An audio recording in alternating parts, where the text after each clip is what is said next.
Hello students, आप सभी का RP edu for you channel पर स्वागत है। इस वीडियो में हम लोग यूपी बोर्ड कक्षा 12 रसायन विज्ञान की प्रैक्टिकल फाइल में लवण विश्लेषण से संबंधित एक प्रयोग को लिखना सीखेंगे। तो सबसे पहले रसायन विज्ञान की प्रैक्टिकल फाइल में रूलदार पेज पर सबसे ऊपर प्रयोग संख्या लिखी जाती है। उसके इस साइड में दिनांक लिखा जाता है और इस साइड में उद्देश्य हेडिंग डालकर इसमें लिखा जाता है दिए हुए अकार्बनिक लवण में उपस्थित एक अम्लीय तथा एक क्षारीय मूलक की पहचान करना। उसके नीचे अम्लीय मूलक का परीक्षण हेडिंग डाली जाती है और उसके नीचे इस तरह की एक टेबल बना ली जाती है जिसमें क्रम संख्या में एक नंबर डालकर प्रयोग वाले कॉलम में लिखा जाता है एक परख नली में थोड़ा सा लवण लेकर इसमें सांद्र H2SO4 मिलाया।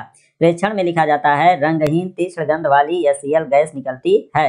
निष्कर्ष में है Cl- संभव। यह जो Cl- होता है इसको क्लोराइड आयन कहते हैं। तो इस प्रयोग में जब हम लोग एक परख नली में थोड़ा सा लवण लेकर उसमें सांद्र सल्फ्यूरिक अम्ल को मिलाते हैं तो रंगहीन तीक्ष्ण गंध वाली HCl गैस निकलती है जिससे Cl- होने की संभावना व्यक्त होती है। तो इस प्रयोग में जब हम लोग एक परख नली में थोड़ा सा लवण लेकर उसमें सांद्र H2SO4 को मिलाते हैं तो कभी कभी ऐसा होता है कि रंगहीन तीक्ष्ण गंध वाली HCl गैस नहीं निकलती है। तो ऐसी परिस्थिति में अगर आप इस विलयन को थोड़ा सा गर्म कर देंगे तो HCl गैस निकलने लगती है। आगे क्रम संख्या में दूसरा नंबर है और प्रयोग वाले कॉलम में है उपर्युक्त विलयन को गर्म करके परख नली के मुख पर NH4OH से भीगी कांच की छड़ लाया। प्रेक्षण में है NH4Cl का सफेद धुआं बनता है। निष्कर्ष में है Cl- निश्चित।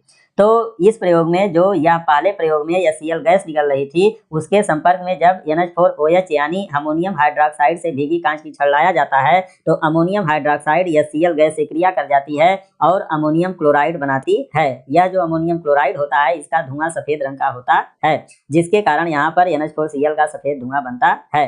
अब यहाँ पर उपर्युक्त विलयन को गर्म करना आवश्यक होता है क्योंकि जब सांद्र H2SO4 को मिलाया जाता है तो HCl गैस निकलती है लेकिन कुछ देर बाद निकलना इसका बंद हो जाता है। तो जब आप इसको गर्म कर देते हैं तो पुनः HCl गैस निकलने लगती है और उस परिस्थिति में जब परख नली के मुख पर अमोनियम हाइड्रोक्साइड से भीगी कांच की छड़ ले जाएंगे तो अमोनियम क्लोराइड का सफेद धुआं बनता है।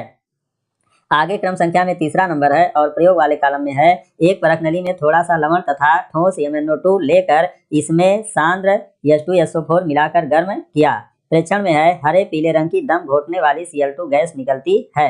निष्कर्ष में है Cl- निश्चित। तो इसमें क्या है कि एक परख नली में थोड़ा सा लवण लेकर उसमें ठोस मैग्नीज डाइऑक्साइड को मिलाते हैं और इसके बाद उसमें सांद्र सल्फ्यूरिक अम्ल को मिलाकर गर्म किया जाता है तो करने पर हरे पीले रंग की दम घोटने वाली क्लोरीन गैस निकलने लगती है। तो इस प्रकार से जो दिया गया लवण था उसमें क्लोराइड अम्लीय मूलक की पहचान होती है। अब इसके बाद क्षारीय मूलक का परीक्षण हेडिंग डाली जाती है और उसके नीचे भी इस तरह की एक टेबल बना ली जाती है और क्रम संख्या में एक नंबर लिखकर प्रयोग वाले कॉलम में लिखा जाता है एक परख नली में थोड़ा सा लवण लेकर इसमें NaOH का विलयन मिलाकर गर्म किया।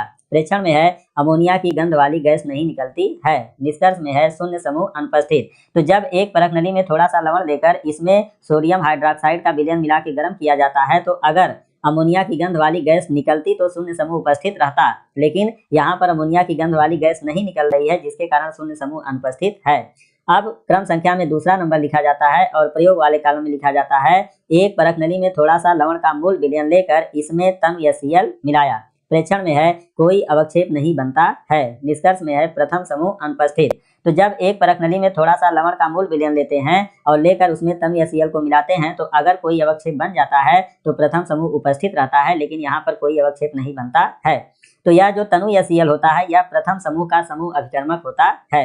अगर इसको डालने पर अवक्षेप बनेगा तो प्रथम समूह उपस्थित रहेगा और अगर अवक्षेप नहीं बनेगा तो प्रथम समूह अनुपस्थित रहेगा। यहाँ पर मूल विलयन से तात्पर्य है कि जो लवण रहता है उसको जल में घोलकर जो विलयन बनाया जाता है उसको मूल विलयन कहते हैं।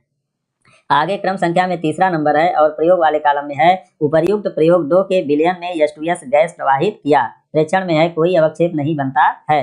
निष्कर्ष में है द्वितीय समूह अनुपस्थित।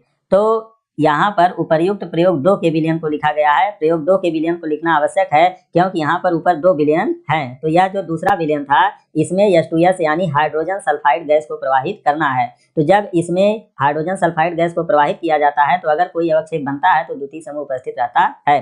तो जो द्वितीय समूह होता है उसका समूह अभिकर्मक तनु HCl और H2S गैस होता है यानी तनु हाइड्रोक्लोरिक अम्ल और हाइड्रोजन सल्फाइड गैस द्वितीय समूह के समूह अभिकर्मक होते हैं।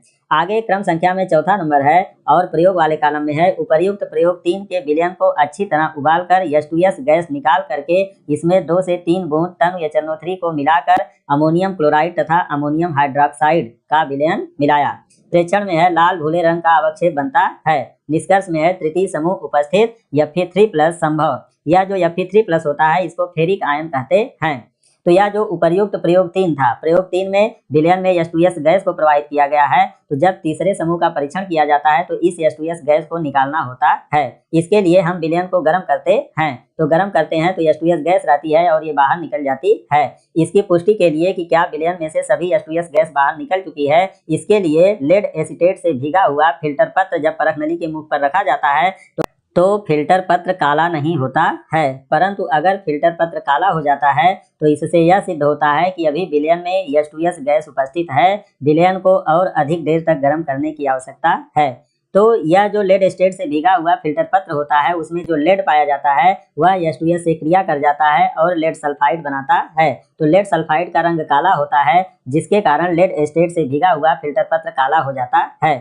तो जब H2S गैस निकल जाती है पूरी तरह से, इसकी हम पुष्टि कर लेते हैं। इसके बाद इसमें 2 से 3 बूंद तनु HNO3 को मिलाकर NH4Cl तथा NH4OH का विलयन मिलाया। तो यहाँ पर तनु HNO3 को मिलाना जरूरी होता है क्योंकि जब फेरिक आयन H2S गैस से क्रिया करता है तो वह फेरस आयन में अपचयित हो जाता है।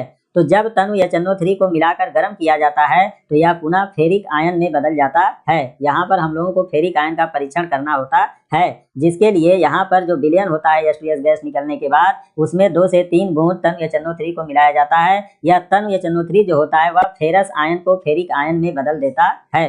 तो इस प्रकार से तनु HNO3 को मिलाया जाना अनिवार्य है। अब इतना करने के बाद जो यह विलयन मिलता है उसमें अमोनियम क्लोराइड और अमोनियम हाइड्रोक्साइड के विलयन को मिलाया जाता है तो लाल भूरे रंग का अवक्षेप बन जाता है।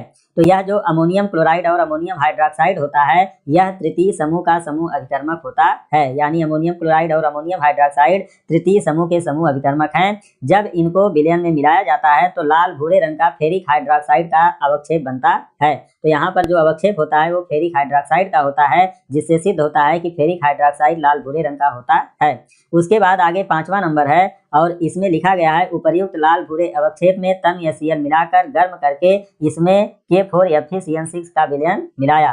प्रेक्षण में है स्याही जैसे नीले रंग का विलयन बनता है। निष्कर्ष में है Fe3+ निश्चित। तो यह जो लाल भूरा अवक्षेप रहता है जिसमें फेरिक हाइड्रोक्साइड होता है उसमें जब तनु HCl को मिलाकर गर्म किया जाता है तो गर्म करने के बाद यहाँ पर फिर फेरिक क्लोराइड बन जाता है। यानी फेरिक हाइड्रोक्साइड का जो लाल भूरा अवक्षेप होता है उसमें जब तनु हाइड्रोक्लोरिक अम्ल को मिलाकर गर्म किया जाता है तो पुनः फेरिक क्लोराइड बन जाता है और फेरिक क्लोराइड पोटेशियम फेरोसाइनाइड से क्रिया करता है और क्रिया करने के बाद स्याही जैसे नीले रंग का एक विलयन बनाता है और यह जो स्याही जैसे नीले रंग का विलयन होता है यह फेरिक फेरोसाइनाइड का होता है, जिससे सिद्ध होता है कि फेरिक फेरोसाइनाइड नीले रंग का होता है। तो इस प्रकार से जो दिया गया लवण था उसमें से फेरिक क्षारीय मूलक की पहचान होती है। तो इस आधार पे हम लोग परिणाम लिखते हैं। दिए गए अकार्बनिक लवण से क्लोराइड अम्लीय तथा फेरिक क्षारीय मूलक की पहचान किया। तो इस प्रकार से जो दिया गया लवण था वह फेरिक क्लोराइड था, जिससे फेरिक क्षारीय मूलक और क्लोराइड अम्लीय मूलक की पहचान किया। वीडियो देखने के लिए बहुत बहुत धन्यवाद।